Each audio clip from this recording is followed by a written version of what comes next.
jurisdictions like Hong Kong have given licenses for digital banks.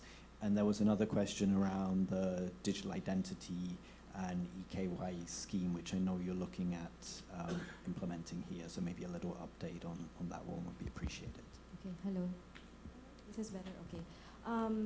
Okay, the first one is definitely on the digital banks. Actually, in the Philippines, we now have digital banks, but they're traditional banks that have opted to have just digital-only presence in the Philippines.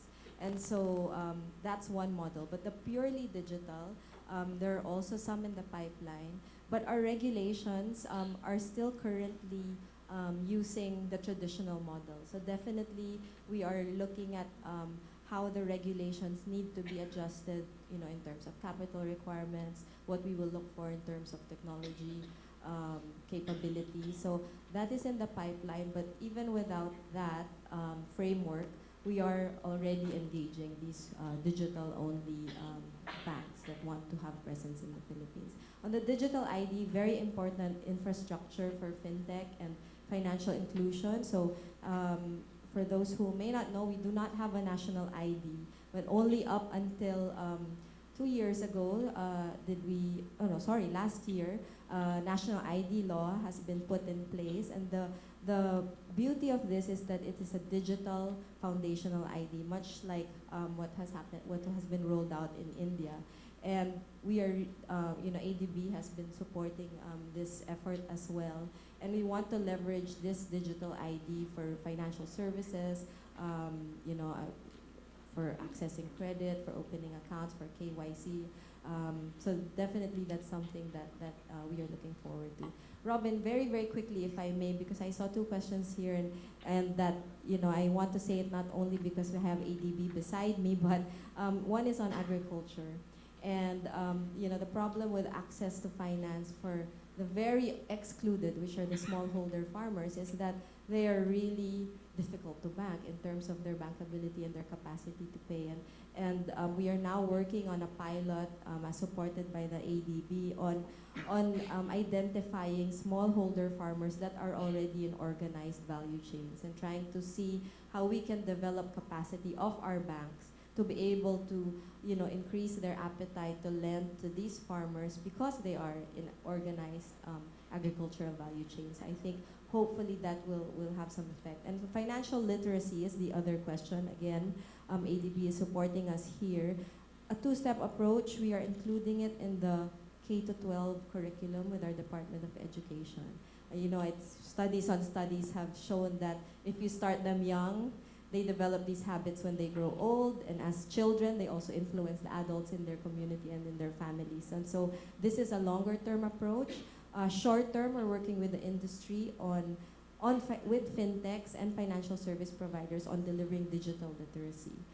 So that is one thing that we will be trying to do with the industry, to push literacy as well as trust on digital channels. Thanks. The clock is running down on us. There's less than 2 minutes left, but I just want to ask for one just final takeaway from each of you, maximum sort of 20 seconds, something you'd like to emphasize on what's really critical for an inclusive fintech ecosystem to succeed. So just one takeaway, and I'll start with Heidi first of all. Thank you. I think the more that we focus on collaborating and pooling our resources together, the faster we'll be able to actually accelerate and respond to this important initiative. Thank you. Sherwin. I would like to emphasize that although inclusive fintech is a part of fintech, but that's a very different part. It's more difficult, and it needs the support from the other technologies, other sectors. And at the same time, it needs more innovation in this space. Thanks so much. I would also just have one word, which is customer. So focus on the customer, both the providers and regulators who want to protect them. Thank you. Mama with the last word. Reach out to them, give them what they can sort of digest, and the regulator and the innovators have to get up to a product much higher than what we have achieved so far.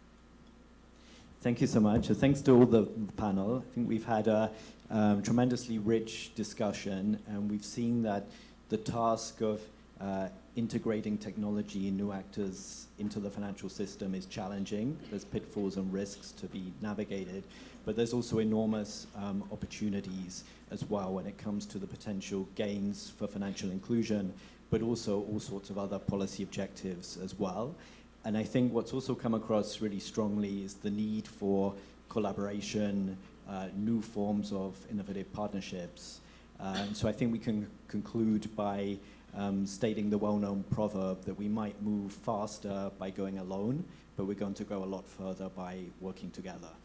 So with that, I'd like to thank all of the panel and hand it back to Jost for the logistical announcements. Thank you very much.